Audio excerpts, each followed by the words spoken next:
होळकरांचा, महाराजा यशवंतराव होळकरांचा, बिरोबाच्या नावानं, खंडोबाच्या नावानं, माकुबाईच्या नावानं, बाळूमामाच्या नावानं,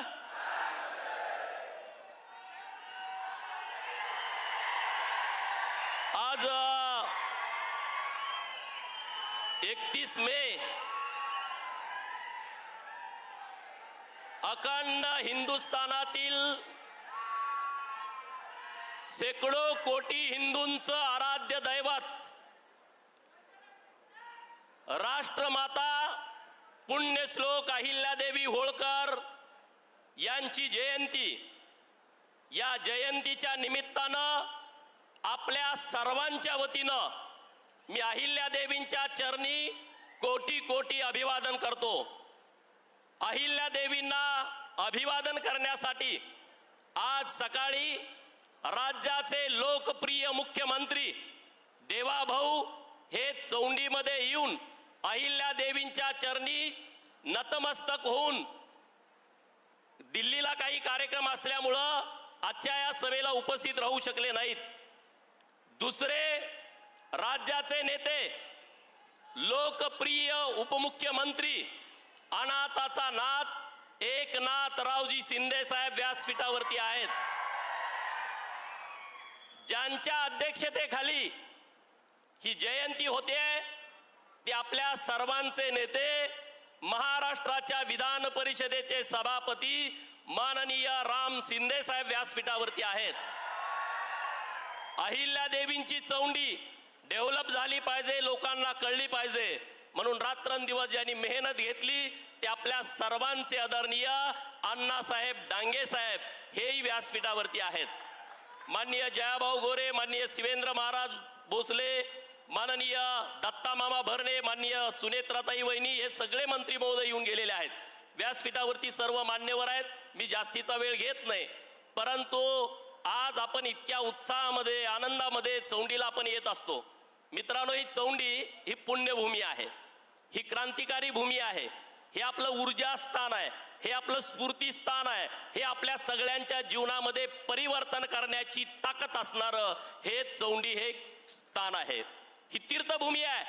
जसं पांडुरंगाचं पंढरपूर आमच्यासाठी पुण्यभूमी आहे, जसं रायगड आमच्यासाठी पुण्यभूमी आहे, जशी चैत्यभूमी आमच्यासाठी परिवर्तन भूमी आहे, तशी चौंडी या महाराष्ट्रातल्या बहुजनांच्या आयुष्यामध्ये बदल घडवणारी प्रचंड शक्ती असणारी ही भूमी आहे। अहिल्यादेवींचा जन्म 31 मे 1725 चा मानकोजी शिंदे आणि सुशीला शिंदे यांच्या पोटी हे रत्न जन्मला। मित्रांनो, तो काळ बघा, ती परिस्थिती आठवा। सीना नदीच्या काठावरती 8 वर्षाचं वय असताना अहिल्यादेवी त्यांच्या मैत्रिणींच्या सोबत सीना नदीच्या किनाऱ्यावरती वाळूमध्ये खेळत होत्या, आणि त्या वाळूमध्ये खेळत असताना एक फौज वाऱ्याच्या वेगानं येत होती। सगळ्या मुली घाबरल्या, घोड्यांच्या टापाचा आवाज आला, आणि त्या टापांच्या आवाजानं लहान लहान जी त्यांच्या मैत्रिणी होत्या त्या सगळ्या पळून गेल्या। परंतु एक मुलगी तिथून जागा सोडायला तयार नाही। घोड्यांच्या टापाचा आवाज जवळ जवळ झाला तरी मुलगी हटायला तयार नाही। घोड्याचा पाय अहिल्यादेवींच्या अंगावरती पडणार, परंतु ती मुलगी हल्ली नाही, अशी कवटाळून बसते, आणि थोरले बाजीराव पेशवे त्या घोड्याला पकडतायत आणि मुलीला खवळतायत की अरे तुला काही जीवाची भीती आहे की नाही। अहिल्यादेवी ताट मानेनं, अत्यंत कटाक्षानं बाजीराव पेशवेंना, थोरल्या बाजीराव पेशवेंना उत्तर देतायत, आपण एखादी गोष्ट निर्मावी ती जीवानिशी जपावी, त्याच्यासाठी माग पुढं करू नये। आणि मग बाजीरावांना प्रश्न पडला की ना असं काय केलं या मुलीनं, तर ते बघतायत तर त्या छातीला कवटाळलेलं महादेवाची पिंड होती, आणि अहिल्यादेवी त्या संरक्षण करत होत्या। मित्रांनो, 8 वर्षाच्या मुलीला वाटतंय की ही महादेवाची पिंड आहे, ही शंकराची पिंड आहे, ती आपण निर्माण केली आहे, ती जपली पाहिजे, जीव गेला तर भेटणार। आणि तेच वाक्य थोरले बाजीराव पेशवे यांना आवडलं आणि त्यांनी मल्हारराव होळकरांना सांगितलं की खंडेरावांच्यासाठी एक मुलगी सुनबाई म्हणून आपल्याला योग्य मिळालेली आहे. आणि मग ते माणकोजी शिंदे आणि सुशीला शिंदेच्या घराकडे गेले, त्यांना निरोप गेला, थोरले बाजीराव पेशवे आणि मल्हारराव होळकर तुमच्याकडे यायला लागलेत. माणकोजी शिंदेच्या मनामध्ये प्रश्न पडला, अरे आपण काही चुकलं तर नाही, आपल्या गावातलं कोण चुकलं नाही, मग हे काय येत आहेत. आणि मग जेव्हा आले तेव्हा म्हटलं की अहिल्यादेवीचा हात मागायला आलोय खंडेरावांच्यासाठी. त्याला खूप आनंद झाला की आता सुभेदार मल्हारराव होळकरांची सून आपली मुलगी होणार आहे. लग्न ठरलं. लग्न कुठं झालं? शनिवार वाड्यामध्ये. आज जो शनिवार वाडा पुण्यामध्ये आहे, या शनिवार वाड्यामध्ये अहिल्यादेवींचं लग्न झालं. मी जास्तीचा या विषयावरती वेळ घेणार नाही. लग्नाला कोण होतं? लग्नाला छत्रपती शिवाजी महाराजांचे नातू शाहू महाराज हे अहिल्यादेवींच्या लग्नाला उपस्थित होते. म्हणजे हे नातं कधीपासूनच आहे बघा. शिवाजी महाराजांचे नातू स्वतः उपस्थित आहेत. थोरले सुभेदार थोरले बाजीराव पेशवे हे लग्नाचा सगळा खर्च बघतायत. वरबाप असल्यासारखं त्या लग्नामध्ये वावरतायत. अहिल्यादेवींना 2 किलो सोन्याचे दागिने हे थोरले बाजीराव पेशवे यांनी लग्नामध्ये अहिल्यादेवींना घातले होते. हे यांचं नातं होतं, थोरले बाजीराव आणि सुभेदार मल्हारराव होळकरांचं. आणि तिथून पुढचा इतिहास तुम्ही बघताय. 8 वर्षाची मुलगी जाते, गौतमीबाई त्यांच्या सासू त्यांना मार्गदर्शन करतात आणि पुढचा सगळा इतिहास आपल्याला माहिती आहे. मला वेळ कमी आहे, मी त्या खोलामध्ये जास्त जात नाही. अहिल्यादेवींनी काय काम केलं कुणी आम्हाला सांगितलं नाही. अरे जेव्हा जेव्हा हे विरोधी पक्षाची लोक महाराष्ट्राच्या सत्तेमध्ये होती ना, त्यांना कधी अहिल्यादेवींची आठवण आली ना, त्यांना कधी वाटलं अहिल्यादेवींचा इतिहास या महाराष्ट्राला माहीत व्हावा. जेव्हा जेव्हा महायुतीचं सरकार या राज्यामध्ये आलं तेव्हा तेव्हा अहिल्यादेवींच्या विचारानं काम करण्याचा प्रयत्न त्या सरकारने केलाय. मित्रांनो, आज आपल्याला अहिल्यादेवींचा इतिहास गेल्या वर्षी इतक्या लोकांना कळाला. त्रिशताब्दी जयंतीचं वर्ष होतं. जयंती तर आपण सगळे साजरे करत होतो, आपल्या सगळ्यांना माहित आहे.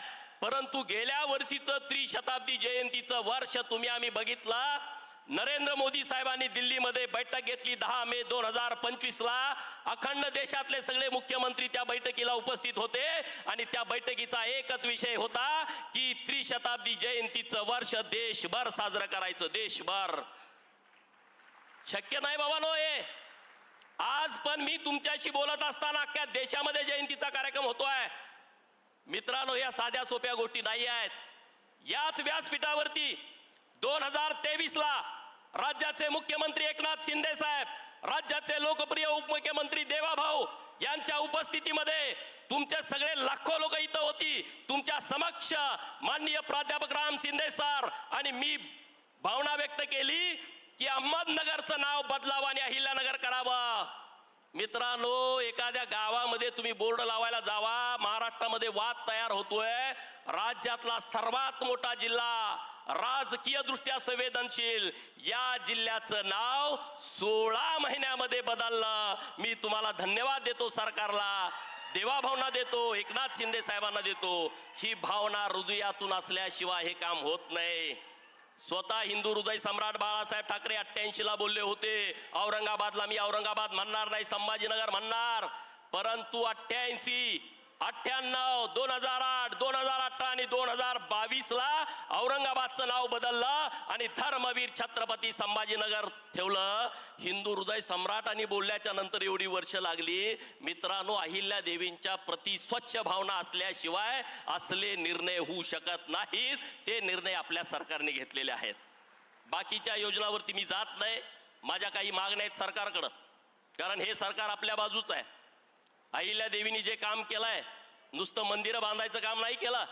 अरे जेव्हा हा हिंदू धर्म संकटात होता, हिंदू धर्म अडचणीत होता, आमच्या अस्मितेवरती घाला घातला जात होता, मोगल सातत्यानं आक्रमण करत होते, मोगल सातत्यानं मंदिरं उद्ध्वस्त करत होते, मोगल सातत्यानं मंदिरातल्या मूर्तींचं मूर्ती भंजन करत होते. कारण त्यांना माहित होतं या देशातल्या करोडो हिंदूंची अस्मिता ही यांची देवता आहेत. त्यांच्यावरती जर अटॅक केला तर हे ना उमेद होतील, हे गुलाम होतील, यांच्यामध्ये शक्ती राहणार नाही, यांच्यामध्ये ताकद राहणार नाही. म्हणून त्यांनी मंदिरं उद्ध्वस्त केली. अखंड भारतातल्या मंदिरांचा जीर्णोद्धार पुण्यश्लोक अहिल्यादेवी त्यांच्या स्वतःच्या पैशातनं केलाय. कुठलं राजघराणं असं सांगा, स्वतःच्या पैशातनं. महिलांच्यासाठी वेगळा कोश खाजगी कोश होता होळकर घराण्याचा. अरे हे इतिहास जुना असेल पण हे आधुनिक होते. आज आम्ही संविधान अनुभवत असेल पण अहिल्या देवींनी राज्यकारभार हा संविधानानुसार चालवला. लोकांना केंद्रबिंदुस्थानी मानून चालवला. राजाच्या पोटी राजा ही संकल्पना होती. अहिल्या देवींनी ती संकल्पना बाजूला ठेवली आणि लोकांना केंद्रबिंदुस्थानी मानलं. आणि म्हणून देवाभाऊंच्याकडे आणि एकनाथ शिंदे साहेबांच्याकडे माझी विनंती आहे, साहेब आपल्या राज्य सरकारच्या माध्यमातून अहिल्या देवींचं चरित्र हे लोकांच्या पर्यंत गेलं पाहिजे. त्याच्यासाठी अहिल्या देवींच्या चरित्र निर्मितीवरची एक समिती सरकारनं तात्काळ गठीत केली पाहिजे अशी आमच्या सगळ्या लोकांच्या वतीनं मी माननीय मुख्यमंत्री आणि उपमुख्यमंत्री महोदयांच्याकडे मागणी करतोय. आम्ही सगळे भटके विमुक्त आहोत. या देशाला 15 ऑगस्ट 1947 ला स्वतंत्र मिळालं, पण भटक्यांना स्वतंत्र 15 ऑगस्ट 1947 ला मिळालं नाही. कारण इंग्रजांना माहित होतं हे भटके क्रांतिकारी आहेत, हे भटके एकदम धाडसी आहेत, हिम्मतवान आहेत आणि त्यांनी सगळ्या भटक्या विमुक्तांच्या कपाळावरती गुन्हेगारीचा सिक्का मारला. भारत 15 ऑगस्ट 1947 ला स्वतंत्र झाला, पण या भारतातल्या शेकडो भटक्या जमाती या 31 ऑगस्ट 1952 ला स्वतंत्र झाल्या. म्हणजे 5 वर्ष 16 दिवसानंतर या देशातल्या भटक्या विमुक्तांना स्वातंत्र्य मिळालं. इंग्रजांनी शिक्का मारला आमच्यावरती गुन्हेगारीचा. तो शिक्का पुढच्या पिढीनं गोंधनामध्ये बदलला. गुन्हेगारीचं गोंधन भटक्या विमुक्तांच्या कपाळावरती लाभलं. मी देवाभाऊंना आणि एकनाथ शिंदे साहेबांना विनंती करतो, हे जे आमच्या कपाळावरती गुन्हेगारीचा सिक्का लागलाय हे पाप पुसायचं असेल तर राज्य सरकारनं भटक्या विमुक्तांच्यासाठी एक वेगळा आयोग स्थापन करावं अशी विनंती मी राज्य सरकारकडे करतोय. आणि महाराष्ट्र देशातलं पहिलं राज्य ठरेल की जे भटक्या समाजासाठी आयोग स्थापन करताय. या आयोगाच्या माध्यमातून आमचं मागासलेपण सिद्ध होईल. अरे पालावरती आज लोकांच्या वरती अन्याय अत्याचार होतोय. पालं जाळून टाकली जात आहेत. आमच्या तरण्या ताट्या पोरी पालावरती उघड्यावरती राहत आहेत. कुठल्या गावात जायचं, स्मशानभूमीजवळ, ओढ्या पात्रामध्ये, गावाच्या गावंदरीमध्ये, गावाच्या शाळेजवळ, पुलाच्या खाली ही आमची सगळी लोक राहत आहेत.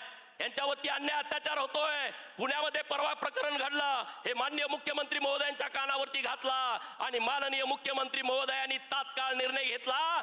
या महाराष्ट्रातल्या भटक्या विमुक्तांच्या वरती जो अत्याचार होतोय तो अत्याचार झाला नाही पाहिजे म्हणून भटके विमुक्त अत्याचार प्रतिबंध समिती स्थापन करण्याचा निर्णय राज्य सरकारने घेतलाय. जोरदार टाळ्या वाजवून सरकारचं आपण अभिनंदन करूया. जोरदार टाळ्या वाजवा. अरे आम्हाला काय मिळालं या सगळ्या व्यवस्थेमध्ये? आज आम्ही आरक्षण मागतोय. धनगराची पोरं म्हणतायत आमच्या आरक्षणाची अंमलबजावणी करा. का आम्ही आरक्षणाची अंमलबजावणी करा म्हणतोय?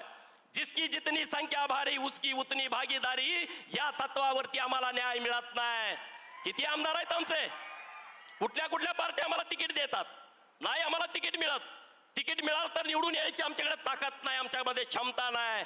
1.5 कोटी असणारा समाज आज सत्तेमध्ये नाही, राजकारणामध्ये आमचा वाटा नाही, प्रशासनामध्ये आमचा टक्का नाही. आमचे IAS IPS किती आहेत? आमचे तहसीलदार, आमचे प्रांत किती आहेत? आमचे पोलीस इन्स्पेक्टर DYSP किती आहेत? याची संख्या फार कमी आहे आणि म्हणून आमची सरकारकडे मागणी आहे. सुप्रीम कोर्टामध्ये आमच्या विरोधात निकाल गेला. एक आमची याचिका काढून टाकली. सरकारला मी धन्यवाद देतो. कालच्या 26 तारखेला सुप्रीम कोर्टामध्ये तारीख होती. राज्याचे मुख्यमंत्री महोदयांनी लक्ष घातला. आमची जी केस काढून टाकली होती ती सुद्धा केस परत सुप्रीम कोर्टानं सेटल केलेली आहे आणि चालवण्याचा अधिकार दिलेला आहे. मी धन्यवाद देतो. पण एवढ्यावर थांबून चालणार नाही. सरकारनं लक्ष देण्याची आवश्यकता आहे. सुप्रीम कोर्टामध्ये धनगरांच्या बाजूनं निर्णय व्हावा यासाठी सरकारनं रात्रीचा दिवस करावा. ही माझी तुम्हाला हात जोडून विनंती आहे. ही माझी विनंती आहे. धनगराच्या आरक्षणाचा प्रश्न मिटल्याशिवाय आमच्या आयुष्यामध्ये बदल होऊ शकत नाही. ती क्षमता, ती ताकद आमच्यामध्ये नाही. रस्त्यावरती मेंढपाळ आहेत. 35 किलोमीटर मेंढपाळ चालतोय. रोज कुणीतरी गुरासारखं मारतंय. रोज जीव घेणं हल्ला होतोय. अरे इतकं वाईट वाटतं. रोज लोकांचे फोन येतात. मेंढपाळ रस्त्यावरनं चाललाय, त्याला कुऱ्हाडीचा घाव घातला. रस्त्यावरनं मेंढपाळ चाललाय, बंधाऱ्यामध्ये पाणी प्यायला आला, त्याला गुरासारखा मारला. अरे आम्ही काय केलंय? आम्ही काय केलं? आमच्याकडून नुकसान झालं, भरून घ्या. पण तुम्ही त्याला गुरासारखं मारताय. अरे हे आमचं जीवन काय आहे? रोज सकाळी मेंढर सोडल्यानंतर झोपेपर्यंत 35 किलोमीटर आमचा बाप चालतो, उभ्या उभ्या भाकरी खातो, मेंढर एका जाग्यावरती थांबत नाहीत. हे कष्ट करणारा माझा समाज आहे. काहीतरी निर्णय सरकारच्या माध्यमातून घ्यावा. धनगरांना मला एवढंच सांगायचं आहे, तुम्ही संघटित व्हा, एकजूट व्हा. धनगर आरक्षण हा आपला हक्क आहे आणि तो मिळवल्याशिवाय आपल्याला गप्प बसायचं नाही. त्यासाठी आपण पाठपुरावा करायचा. जिथं कुठं संघर्ष करायची वेळ आली तर संघर्ष करायची तयारी आपल्याला ठेवली पाहिजे. दुसरा विषय, बाळूमामा आमचा आधुनिक काळातला संत आहे. बाळूमामाचं मंदिर हे काय नुसतं धनगरांचं नाही, सर्व समाज बाळूमामाला जातो. परंतु शिंदे साहेब, या बाळूमामाच्या मंदिराच्या बातम्या येत आहेत, टीव्हीला येते, पेपरला येते. काय बातम्या येत आहेत? दादा, 20-20 कोटीचा भ्रष्टाचार, हे थांबलं पाहिजे. या बाळूमामाच्या मंदिरावरती माननीय मुख्यमंत्री महोदय आणि उपमुख्यमंत्री महोदय, विनंती आहे की तुम्ही या बाळूमामाचं मंदिर सरकार जमा करून घ्या. सरकारचा प्रशासक नेमा शिर्डी सारखा, सरकारचा प्रशासक नेमा पंढरपूर सारखा, सरकारचा प्रशासक नेमा कोल्हापूरच्या महालक्ष्मी सारखा, आणि यातून लोकांचं कल्याण होऊ द्या. ही जी लोक भ्रष्टाचार करतायत, या सगळ्या लोकांना त्यांची जागा दाखवून द्या. एकनाथ शिंदे साहेबांचं जे खातं आहे त्या खात्याच्या संदर्भात मी बोलणार आहे. एकनाथ शिंदे साहेब आणि देवाभाऊ, महाराष्ट्र तुम्ही बदलून टाकला. इतक्या सुविधा तुम्ही तयार केल्या. अरे, आम्ही गावाकडनं मुंबईला निघालो, आम्ही 4.5 तासात आम्ही विधान भवनामध्ये पोहोचतो. जेव्हा आम्ही लहान होतो तेव्हा गाडी यायची, आज गाडी निघाल्या तर दुसऱ्या तिसऱ्या दिवशी यायची. ते काय म्हणायचं, शिंगरोबाच्या घाटात गाडी अडकली आहे.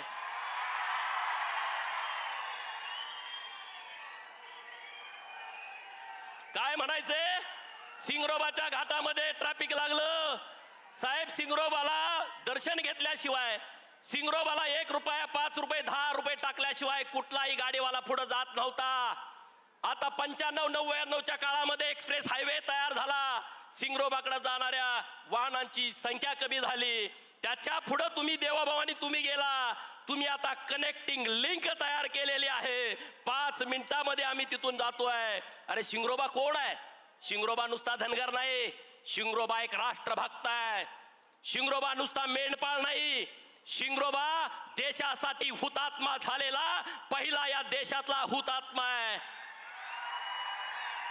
1858ला जेव्हा इंग्रज रेल्वे आणि रस्त्यासाठी तिथं सर्वे करत होते, महिना 2 महिने ते गोरे अधिकारी फिरत होते, त्यांना रस्ता सापडायला तयार नव्हता. हा आमचा शिंगरोबा तिथं मेंढ्या राखायचा. 2 महिन्याच्या नंतर लक्षात आलं ही रोज फिरते, त्यांना काय पाहिजे.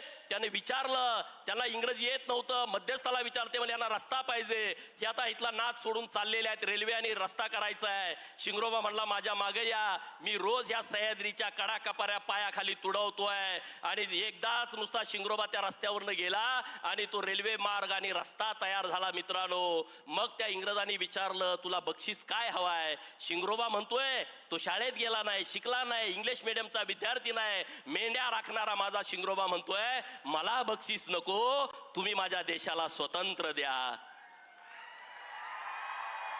अरे, जेव्हा त्यांना कळालं की हा स्वातंत्र्य मागतोय, तेव्हा शिंगरोबाला त्यांनी गोळ्या घातल्या.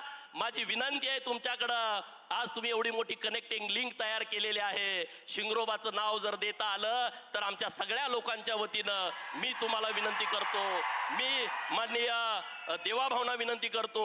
आणि तिथल्या सगळ्या आमदारांची पत्र पण मी साहेब जोडलेली आहेत. प्रशांतदादा ठाकूर, महेंद्र बालदी, महेंद्रसिंग दळवी, माननीय भरतशेठ गोगावले, ह्या सगळ्यांची पत्र पण जोडलेली आहेत. जर शिंगरोबाला न्याय देता आला तर तुम्ही या संदर्भामधला विचार करावा, अशी मी तुम्हाला विनंती करतो. अहिल्या देवींचं हे गाव, अरे इतकी ऊर्जा आहे, जाताना माती घेऊन जावा. कुठं काय कमी पडलं, भंडाऱ्याच्या सोबत तुम्ही माती कपाळाला लावा. इतकी ताकद, इतकी शक्ती या मातीमध्ये आहे. राम शिंदे साहेब, बघताय तुम्ही, आज राज्याच्या सर्वोच्च पदावरती बसलेले आहेत. हा अहिल्या देवींचा आशीर्वाद आहे. आणि त्यामुळं इथं कुणी राजकारण करायच्या भानगडीत पडू नका. इथं राजकारण करल त्याची माती झाल्याशिवाय राहत नाही. हा इतिहास आहे, हा इतिहास आहे. इथं व्यासपीठावर जागा मिळाली नाही मिळाली, खाली बसायचं, काही टेन्शन घ्यायचं नाही. हे सन्मानाचं ठिकाण आहे, हे परिवर्तनवादी ठिकाण आहे. अरे, अहिल्या देवींचा जन्म जेवढा सन्मान या सरकारनं केला, तेवढा सन्मान कुणीही मागच्या 300 वर्षामध्ये केला नाही. अत्यंत जबाबदारीनं बोलतोय, 300 वर्षामध्ये कुणी केलं नाही. अरे, अहिल्या देवींचा फोटो त्याला माहित नव्हता. आज सुद्धा काही गडी पोस्ट टाकतात, सुभेदार मल्हारराव होळकरच्या जागी यशवंतराव होळकरांचा फोटो टाकतात, यशवंतराव होळकरांच्या जागी तिसरा टाकतात. काही संबंध नाही यांचा, कारण ह्याने आमच्या नुसत्या मताचा वापर केला ना, ह्याने आमचा सन्मान केला, ह्याने आमचा लोकांचा नुसता मजूर म्हणून वापर करून घेतला, आमच्या शौर्याचा गैरफायदा घेतला, परंतु आम्हाला सत्तेमध्ये वाटा दिला नाही, निर्णय प्रक्रियेमध्ये आम्हाला कधी येऊ दिला नाही. आज हे लोक सगळी ज्या ताकदीने एकत्रित येत आहेत त्याचं कारण असं आहे, लोकांच्या मध्ये प्रचंड जागृती झालेली आहे आणि त्यांना विश्वास आहे की महायुतीचे नेतेच या सगळ्या गोरगरीब लोकांना सत्तेमधला वाटा देतील आणि तो वाटा आपण आमच्या सगळ्या लोकांना द्यावा अशी तुम्हाला विनंती करतो. एकनाथ शिंदे साहेबांनी देवाभाऊंना खूप खूप शुभेच्छा देतो, कारण खूप शुभेच्छा यासाठी देतो, गेल्या 5 वर्षामध्ये वेळ नाही, धनगरांचे एवढे प्रश्न मिटवलेत, एवढे प्रश्न 1 मे 1960 नंतर कुणीच मिटवले नाहीत. ज्यांना कुणाला चर्चा करायची आहे त्यांनी माझ्या सोबत चर्चा करावी, ज्यांना कुणाला चर्चा करायची आहे तुम्ही आमच्या सोबत चर्चा करा की आम्ही या विषयावरती ठामपणे बोलू शकतो. कुणी केलं नाही आणि म्हणून मी तुम्हाला सांगतो, आपण सगळे संघटित होऊन एकत्रित येऊन महायुतीच्या पाठीमागे ठामपणे उभं राहूया. अहिल्या देवींच्या चरणी परत एकदा नतमस्तक होतो आणि थांबतो. जय हिंद, जय महाराष्ट्र. हॅलो, धन्यवाद सन्माननीय आमदार गोपीचंद